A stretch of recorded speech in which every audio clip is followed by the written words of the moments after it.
Caríssimos irmãos e irmãs, neste terceiro domingo do tempo comum, lemos o Evangelho de Marcos, capítulo 1, versículo 14 ao 20. Aqui nós temos novamente a questão da vocação, do chamado de Deus que acontece com cada um de nós. É preciso todos os dias pensarmos: eu tenho ouvido a palavra de Deus? Eu tenho seguido as orientações que Deus me concede? Se você não ouve a Deus, se você não sente as moções de Deus, é preciso caprichar um pouco mais na vida de oração pessoal. É durante a oração pessoal que nós ouvimos a Deus, que nós sentimos a Deus, que nós recebemos as orientações de Deus. Tantas pessoas reclamam porque se sentem perdidas na vida, não sabem de onde estão vindo, para onde estão indo, queriam saber de maneira clara a vontade de Deus para a vida delas, portas se abrindo em tantas áreas da vida e as pessoas não estão vendo nada disso.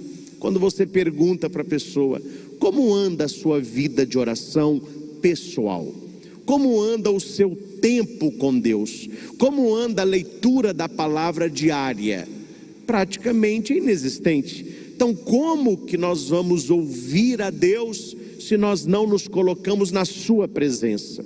Como que nós vamos receber de Deus as orientações para a nossa vida se o nosso tempo é para tudo menos para ouvi-lo? Ouvir a Deus requer tempo, paciência e treino. É fazendo que se aprende. Padre, eu queria tanto aprender a rezar. Reze. Eu queria tanto aprender a escutar a Deus. Ouça. Eu queria tanto aprender a andar de bicicleta. Ande. Não adianta ler livro e ficar olhando as pessoas andando de bicicleta. Enquanto você não subir numa e não cair a primeira vez até pegar o equilíbrio, você não vai aprender. Então nós precisamos ter tempo para Deus, para que os evangelhos que nós estamos ouvindo nesses últimos domingos sejam direcionados a nós. Eu já ouvi também a palavra de Deus. O Senhor, como chamou Simão, como chamou André, como chamou a tantos, Ele já me chamou também. E o evangelho de hoje tem alguns pontos interessantes para nossa reflexão. Diz que Jesus foi para a Galileia pregando o evangelho de Deus. O que consiste o evangelho de Deus? A palavra evangelho vem de euangelion, significa boa nova ou boa notícia. O evangelho não é um livro, o evangelho é uma palavra, e palavra que se fez carne. Quem é o evangelho? É Jesus Cristo. Ele é o evangelho. Tanto é que na nossa Bíblia o divisor de águas são os 4 evangelhos. Antes de Mateus nós temos o Antigo Testamento. Depois de Lucas nós temos Atos e o restante da Escritura até Apocalipse. Qual é o recheio do evangelho? Quais são o recheio da Bíblia? Quais são os 4 livros principais da Escritura? Mateus, Marcos, Lucas e João. Estes são os evangelhos, porque eles trazem a boa nova que é Jesus Cristo. Então aqui é o próprio Jesus falando das coisas de Deus, e falando de Deus ele fala de si mesmo. E Jesus vai dizer: o tempo já se completou. Existem, a palavra tempo no grego, existem 2 palavras, que é o cronos e o kairos. Daí que vem o tempo do nosso relógio, o tempo cronológico, este tempo que se repete. A Bíblia diz: 1 minuto atrás do minuto, 1 hora atrás de 1 hora, um dia atrás do outro, é uma repetição. Meio-dia, 1 hora, 2 horas. Então é um tempo que vai se repetindo. É um tempo da mesmice. É o tempo que vai nos comendo. Para quem conhece mitologia grega, o deus Cronos, que é um mito, Ele engravidava as mulheres iam dando à luz, e para ele viver, ele precisava comer aquelas crianças. Por que daí veio o tempo cronológico? Para você entender, cronológico. Porque o tempo cronológico, ele vai nos devorando. A cada dia que nós vivemos, ao mesmo tempo, é um dia a mais de vida, mas você pode dizer também que é um dia a menos de vida, porque ele já foi vivido.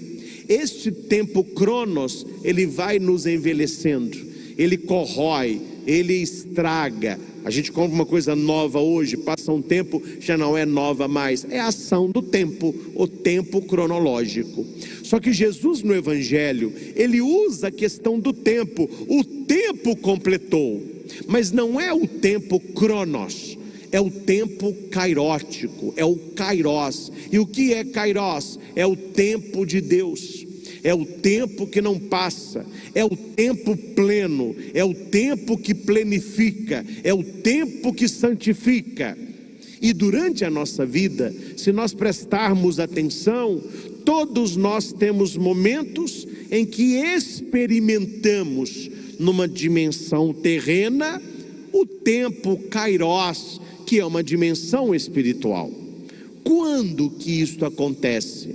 Quando você está tão focado naquilo que você está fazendo, que o relógio deixa de existir. Você está lendo algo que você gosta, vendo um filme que te encanta, numa companhia que te completa. A hora que você assusta, você está ali há 1, 3, 5 horas e parece que você estava 5 minutos. Quando você está inserido naquilo que te dá prazer e que te realiza, o relógio não se conta mais. O relógio não se conta mais. Veja as pessoas, um exemplo entre tantos, que eu poderia dar, as pessoas que frequentam praia. Quem gosta de mar, de praia, aí tem jet ski, aí tem banana, aí tem fura-onda, tem uma coiseira para fazer. Quem é que na praia fica olhando o relógio? Geralmente, praia é férias.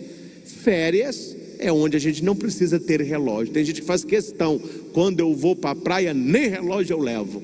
Então, para que ficar olhando o horário? Então ali vai, você come um churrasquinho, come um peixinho, está ali nadando, conversando, pegando um bronze. Aí olha gente, a gente nem almoçou ainda, quantas horas? Aí já é quase 4 horas. 4 horas? Você nem viu o dia passar.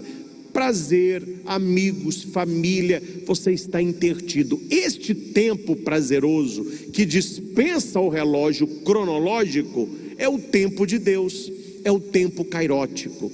E aqui Jesus vai dizer que este tempo da graça, ele tem que ser principalmente na presença de Deus. É interessante como que a humanidade vive o contrário. Aquilo que deveria ser cronometrado não é, e aquilo que não deveria, o é. Quantas e quantas vezes nós somos chamados para um jogo de futebol, para um passeio, ou para assistir um filme, para fazer uma visita, e ninguém pergunta assim, que hora que acaba? Ninguém pergunta que hora que acaba. Vale o prazer vivido. Mas comece a perguntar às pessoas assim, comece a convidá-las. Vamos à missa? Vamos rezar um terço? Vamos fazer um momento de oração? Até que horas? Note, naturalmente, as pessoas irão perguntar isso. Por quê? Porque elas estão vivendo o contrário. Para aquilo que é de interesse delas, o tempo é o kairótico. Para Deus é o cronológico, é o contrário. O tempo de Deus é o cronológico, é o tempo sem tempo, é o tempo principal. Por isso que a segunda leitura, São Paulo aos Coríntios, capítulo 7, versículo 29 ao 30, vai dizer assim: eu vos digo, irmãos, o tempo está abreviado. Aí ele vai dizer: quem está casado, viva como se não fosse casar, e os que choram como se não chorasse, quem está alegre como se não tivesse, os que compram como se não possuísse coisa nenhuma, pois a figura deste mundo passa. O que Paulo está dizendo a cada um de nós? Que nós podemos investir a nossa vida em todas as áreas, mas não podemos esquecer do essencial. Não se esqueça do essencial. E qual é o essencial? É para onde estamos indo. Para onde estamos indo? Nós que cremos em Jesus, nós que acreditamos na vida eterna, no reino dos céus, nós estamos plantando nesta vida para colher na vida eterna. A nossa vida é uma caminhada para Deus. Então, tudo aquilo que nós fazemos, eu não posso esquecer do essencial. Havia uma bela princesa de um grande reino, onde o seu pai já estava preocupado, que ela já estava chegando numa certa idade e ela não escolhia pretendente nenhum. Apareceu um príncipe, dizem belo de rosto e coração, e a moça se apaixonou. Só que o rei precisava saber se aquele príncipe teria o principal para reinar ao lado da sua filha quando ela fosse rainha. E qual é o principal? Não esquecer do essencial. E ele fez um teste com este rapaz. Ele lhe entregou uma carta e um pacotinho de veludo com algumas pedras preciosas, e disse: olha, você vai levar isso no reino vizinho e vai entregar esse pacotinho na mão do rei. Não entregue para outra pessoa. Para matar a sua curiosidade, pode abrir o pacotinho e você verá que aí tem pedras preciosas. Eu vou te entregar também uma carta, ela está com meu selo. A carta você não abre, porque se você rasgar o selo, ela se torna inválida. Entrega essa carta na mão do rei também. É uma parceria com o exército dele. Tá bom, majestade. E para facilitar a sua jornada, para você não ir a pé, porque o reino é longe, mesmo sendo o reino vizinho, você vai de cavalo. Eu vou te arrumar um grande cavalo, ele vai facilitar a sua viagem. E eu te dou um conselho só, olhando para tudo aquilo que eu te confiei: não esqueça do essencial. Não esqueça do essencial.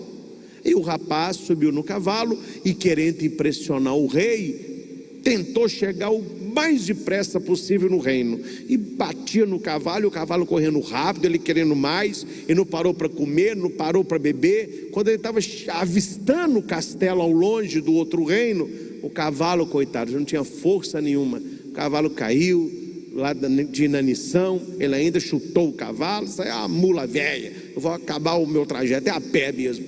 Ele chegou no reino, mas numa agilidade que nenhum outro mensageiro tinha cumprido tão rápido a missão. Quando ele chega, o rei já estava esperando. Esse outro rei era parente, né, do reino onde ele foi entregar. Ele chega, coloca o saquinho de veludo na mão do rei. O rei confere, tudo está ali, ficou encantado com a rapidez do rapaz, e ele lhe entrega a carta. Hora que o rei abre a carta, estava escrito assim: olá, meu caro, este que está na tua frente é o pretendente da minha filha, e eu estou fazendo um teste com ele, para saber se ele sabe diferenciar o que é essencial na vida. Este pacotinho é um presente para você. São algumas pedras preciosas, dê para sua esposa, faz o que achar melhor.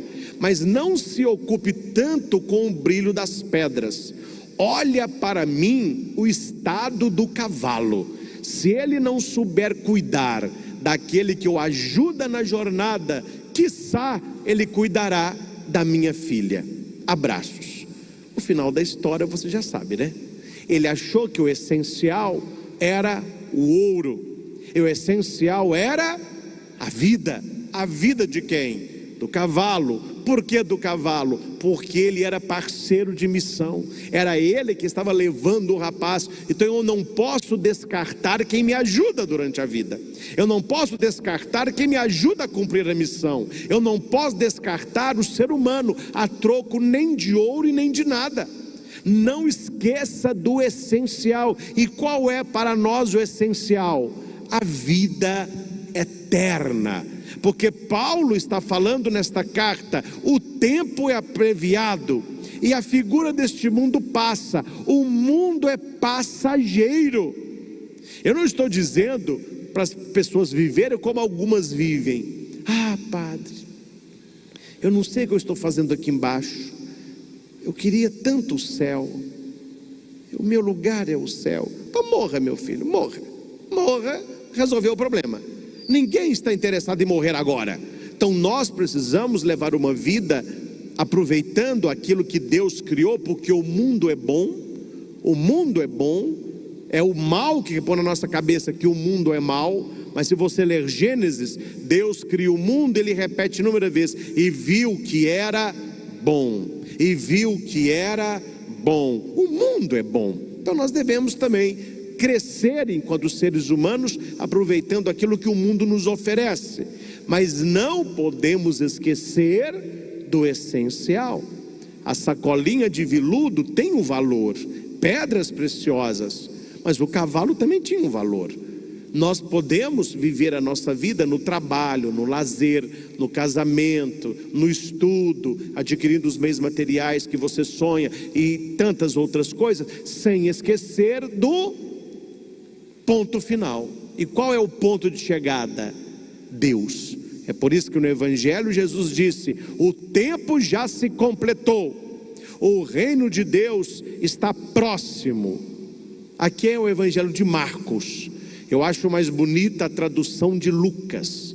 Lucas não diz que o reino de Deus está próximo. Lucas diz que o reino de Deus está dentro.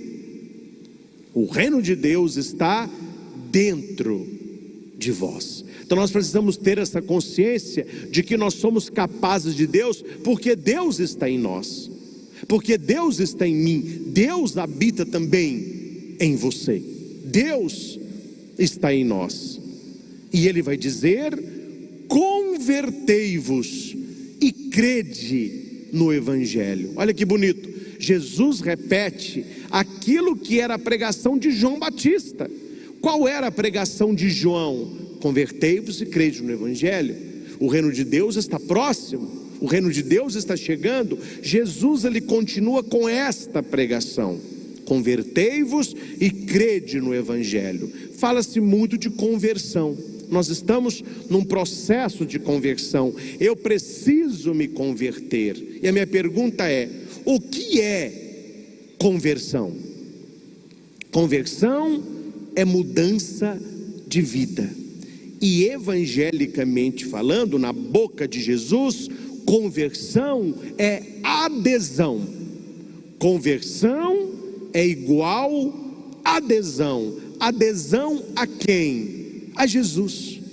Converter é aderir a minha vida ao Senhor, e Ele me mudará, Ele me guiará, Ele me abençoará. Uma linguagem mais simples: não é ser bom para ir para Deus, é ser de Deus para Ele nos fazer bons. Então conversão é aderir a nossa vida a Jesus. Tem no mercado aí algumas colas chamadas de super colas. Não sei se você já usou alguma. Tem a cola normal e tem a super cola. O que é a super cola? De vez em quando tem uns comerciais engraçados, né? O cara pega uma barra de ferro, passa na super cola, põe no teto, depois ele segura aquele ferro e solta o corpo, ele fica pendurado. Quer dizer, é uma super cola, né? Tem alguma cola, sem fazer o comercial, que já levou muita gente para o hospital. Cola o dedo não solta, tem que ir no hospital, a confusão danada. Quanto mais é adesão, mais você confia no produto. Há outras que é uma porcaria danada. Quebra, você cola, passa um tempo o negócio cai. Fala: isso aí não adere. Só para você pensar, como é a sua adesão a Deus? É uma super adesão ou é uma colinha michuruca? Qualquer coisa solta, qualquer coisa quebra, qualquer coisa abandona, qualquer coisa: eu não rezo mais, ali eu não vou mais, aí eu não gosto mais. Não tem adesão. Hoje nós vemos que esta adesão a Jesus, ela é muito fraca, não é? Não estou falando de todos, claro, a maioria não, mas nós temos exemplos assim, e prove-me o contrário, senão eu não estaria falando. Pessoas cheias de milindres e que ajudam na igreja. Qualquer coisa que fala, não ajudo mais.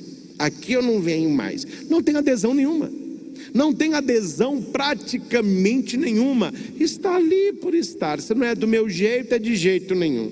Nós precisamos buscar esta adesão a Jesus, que vence as dificuldades, que ultrapassa as tribulações e busca sempre uma bonança interior, uma bonança do coração. Convertei-vos e crede no Evangelho. E é interessante que esta boa nova, que é o Evangelho, Jesus poderia levar a sua missão sozinho, mas ele quis contar com homens. Há 2000 anos atrás com 12, hoje comigo e com você. E é interessante, eu quero dizer apenas isso para finalizar com o Salmo, que o texto vai nominando, não é à toa isso aqui, não é? Passando à beira do mar, Jesus viu Simão, André, Tiago, João, filhos de... Por que a Bíblia, ela trabalha com nomes? Não é apenas o nome, é a vida, é a história. Quando eu digo assim, o meu nome está gravado na palma das mãos de Deus. Oh, que lindo, que frase linda. O meu também está, amém, oh glória. Mas o que quer dizer isso? Quer dizer que o seu nome é a sua história, é a sua vida. Jesus, quando te conhece pelo nome, ele conhece a sua história, e ele conhece a história dos seus pais. Eu não vou entrar nisso, porque nós não temos tempo cronológico para isso, mas aqui daria uma reflexão maravilhosa. Tiago e João, filhos de Zebedeu, filhos do trovão, eram geniosos, firmes, vigorosos. E por que diz filhos de? Porque eles têm uma história de vida com os pais. Tem a história da gestação, a primeira infância, a adolescência. Nós somos um misto de alegria e dor, de vitória e derrota, de luz e sombra. Nós somos seres duais. E quando Jesus diz que eles são filhos de, honrar e respeitar a própria história, honrando e respeitando a história dos nossos pais. Jesus conhece quem ele chama. Jesus não se decepciona com quem ele chama, porque ele não chama um desconhecido para conhecer, ele chama porque ele já conhece, e nós precisamos conhecê-lo. Então, quando se diz Simão, André, Tiago, João, filhos de fulano, Deus nos conhece pelo nome, pela história, e ele nos chama. Ele não nos chama para conhecer, ele já nos chama porque nos conhece, e nós não vamos decepcionar o Senhor. Jesus tem um controle interno que homem nenhum jamais teve. Quando Judas vai trair, e ele chega para Jesus e o beija, Jesus sabe o que está acontecendo. Jesus está vendo o contexto ali em volta dele, mas Jesus não se perde. Jesus é um homem centrado, e ele olha para Judas e diz assim: amigo, traz o filho do homem com um beijo. Naquela situação, Judas continua sendo amigo dele. Jesus considera Judas amigo. Pode ser que Judas não considerasse Jesus amigo, mas não foi porque Judas o traiu que ele deixou de ser um escolhido, porque Jesus chamou Judas também. E mesmo na traição ele olha para Judas e diz: amigo. Não é uma coisa que nós damos conta de fazer. É algo só de um homem verdadeiramente centrado, um homem que o conhece e que não se define pelos outros. Quem dera que todos nós fôssemos assim, homens e mulheres que não se definem pelos outros. mas pela verdade de Deus inserida em nós. E falando de verdade, é com este tema que nós finalizamos a pregação desta Santa Missa com um salmo, que é uma situação difícil que estamos vivendo. E eu queria, meus irmãos, eu não sou profeta de Apocalipse, mas eu queria falar coisas boas, mas as notícias não são as melhores. E um dia, é bom que essas pregações fiquem gravadas, porque um dia elas serão lembradas e as pessoas vão dizer: o padre avisou, o padre sabia das coisas e ninguém deu ouvido. As coisas não vão melhorar, as coisas vão piorar, e vão piorar e muito, não é pouco não, é muito, porque o ser humano está cada vez mais se afastando da verdade que é Deus. Estão criando uma verdade própria. Isso não termina bem. Isso não termina bem. Se você vê jornais, noticiários, sites mais sérios, decisões dos governos, e governos com renome mundial, nada ali que se aprove, que se discute, tem a ver com valores, com moral, com família, com espiritualidade. Não, a onda deles é aborto, é a cartilha da hora. Temos que aprovar o aborto em quanto mais nações, o mais rápido possível.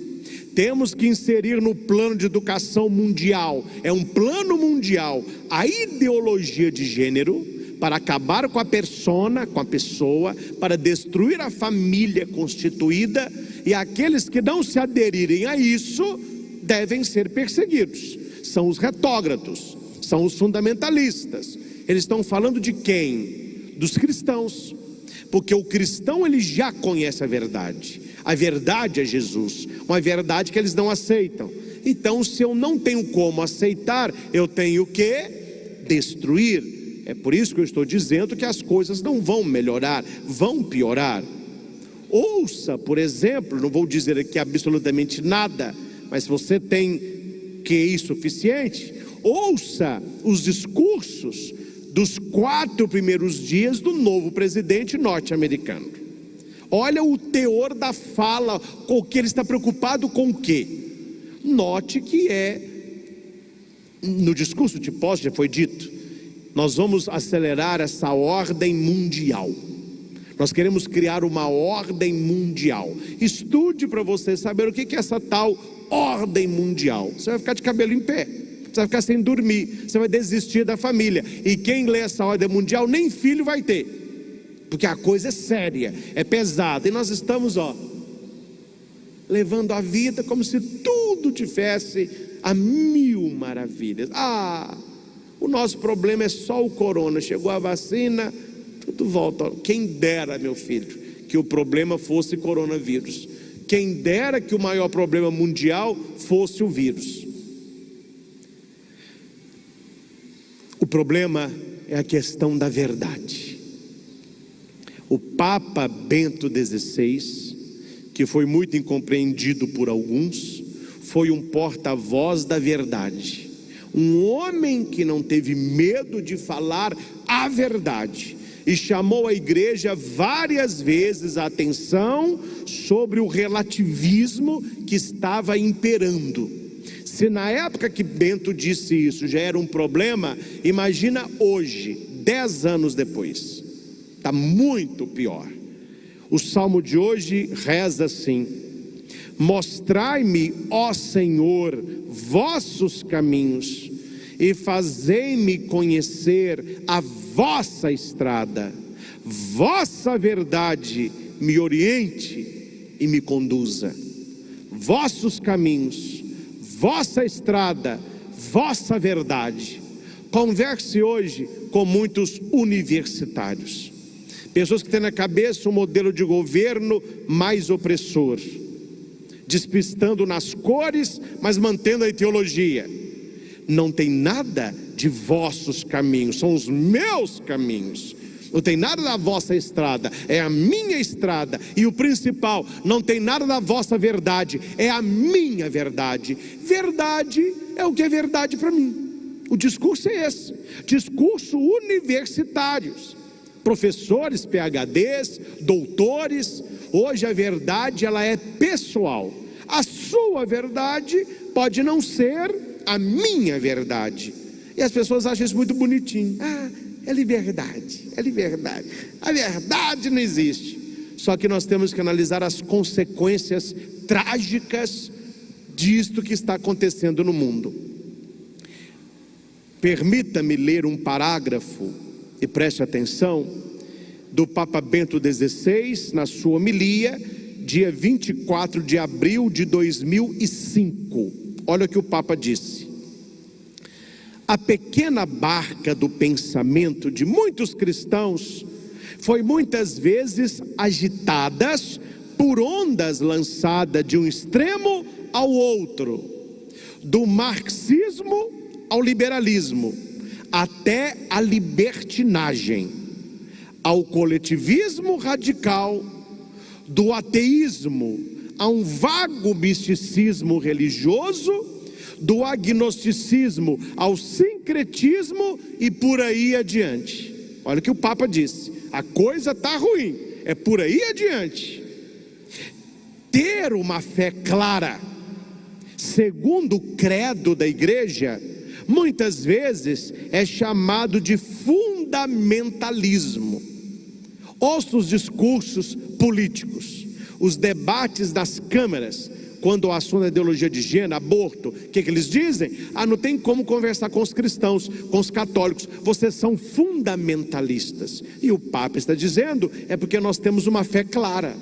Nós sabemos o que é a vida aos olhos de Deus, nós sabemos qual é o plano de Deus. Então, como não se tem argumentos, os cristãos são fundamentalistas.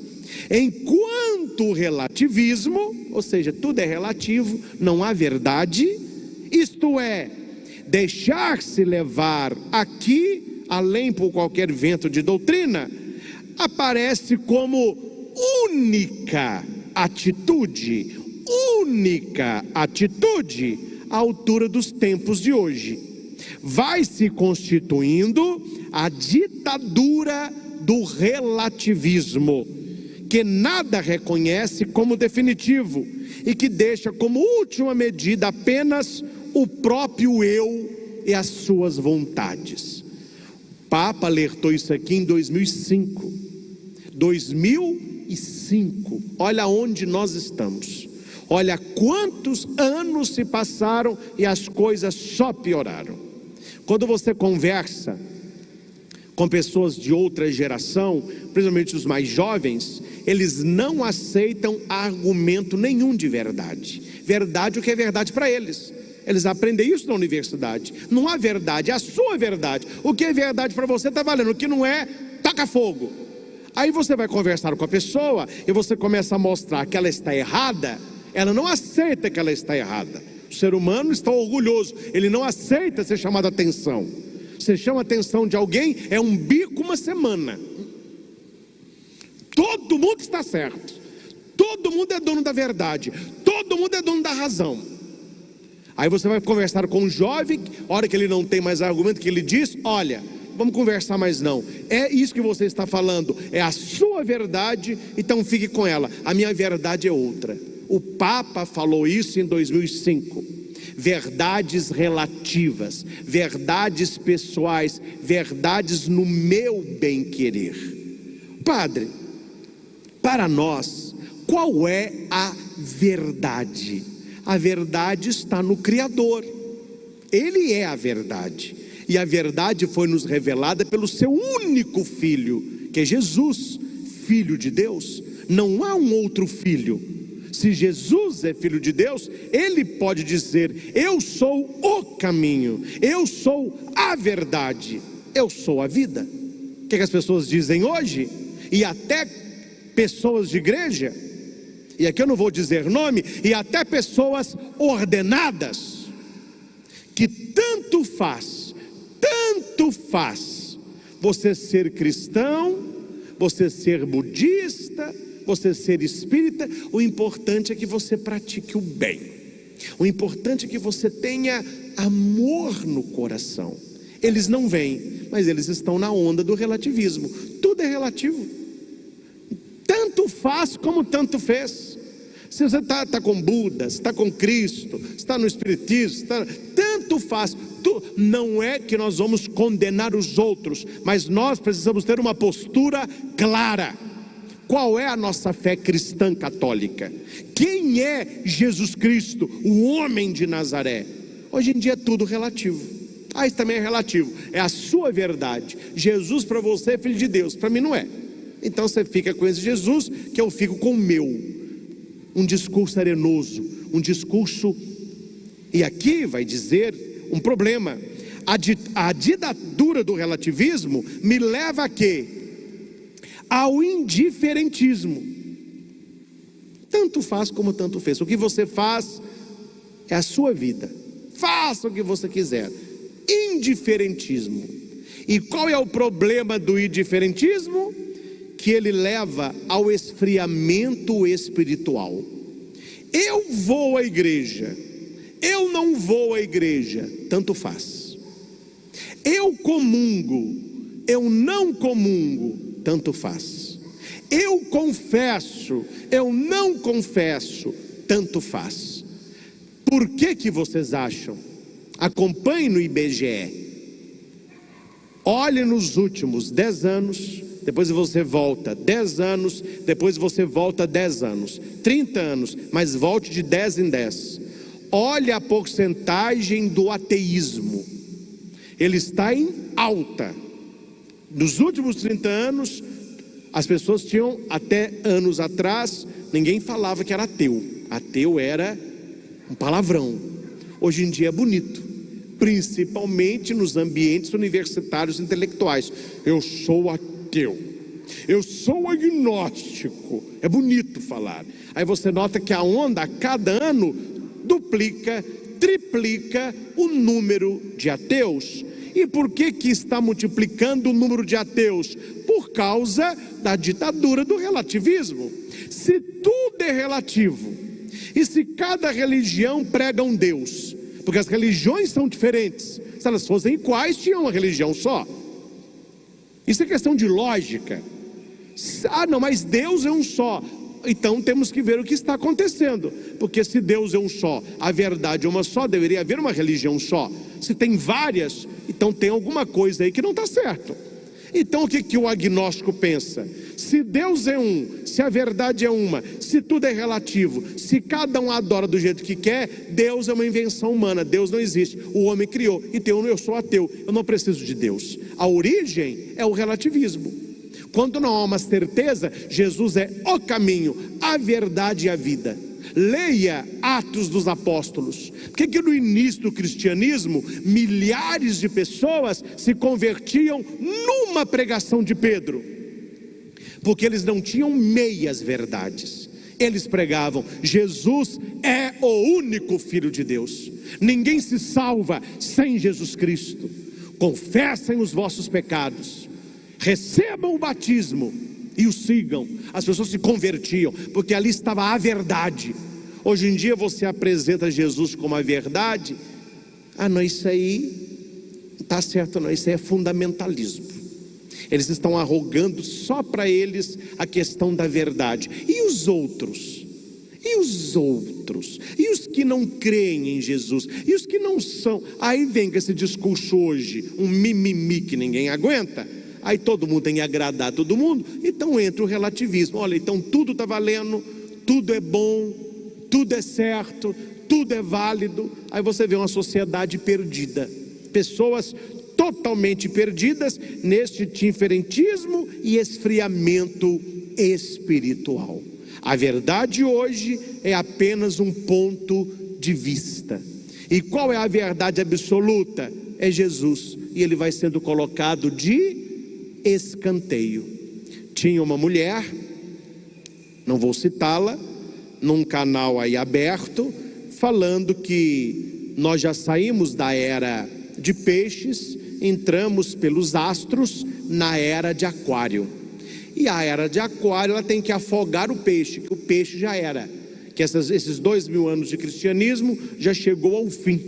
E junto com o cristianismo tem que chegar ao fim os que seguem o tal do Cristo, que vão desistir dele por uma convicção pessoal.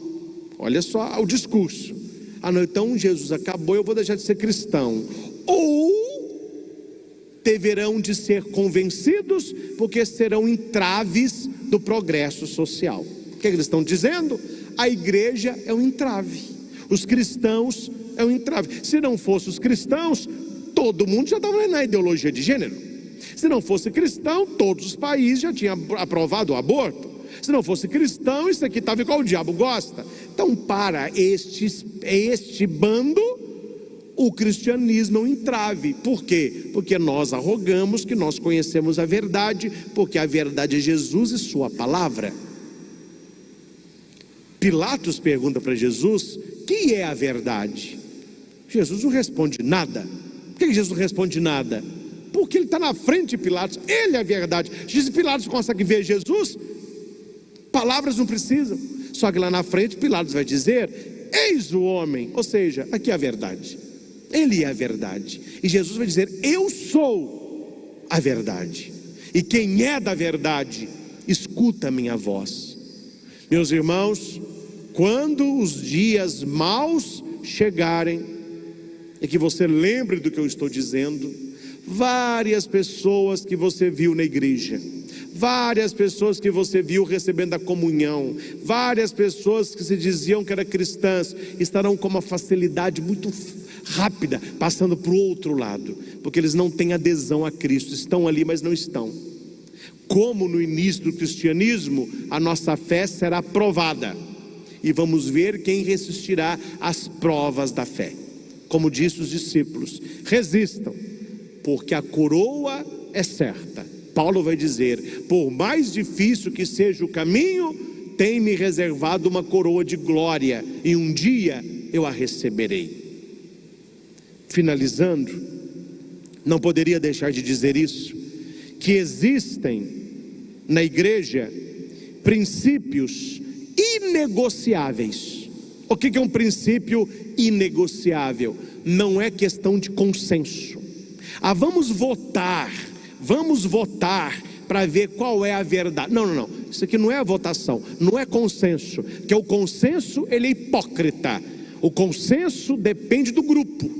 Se o grupo dominante, vamos pegar a política para vocês me entenderem, se o grupo dominante é direita, o consenso ele pende para onde? Para a direita. Se o grupo dominante é esquerda, pende para onde? O consenso. Quer dizer, o consenso então não é senso de nada, que depende do grupo que ali está, porque o consenso não é verdade absoluta, é verdade relativa. É relativa a quê? Aos interesses. Agora é assim, agora é assim, não é assim, vão mudar. E tem gente que vive assim. Você pergunta para ela, ela sempre sai, ela sempre escapa, né? Ela sempre não tem resposta, ela sempre... Até gente de igreja, viu? Até gente de igreja. Se é das entrevistas que nós vemos com alguns religiosos, tá vergonha e nojo. Não respondem nada. Sempre saindo pela tangente. Por quê? Não quer se posicionar. Eu não quero queimar o meu filme. Então queime o filme de Cristo, né?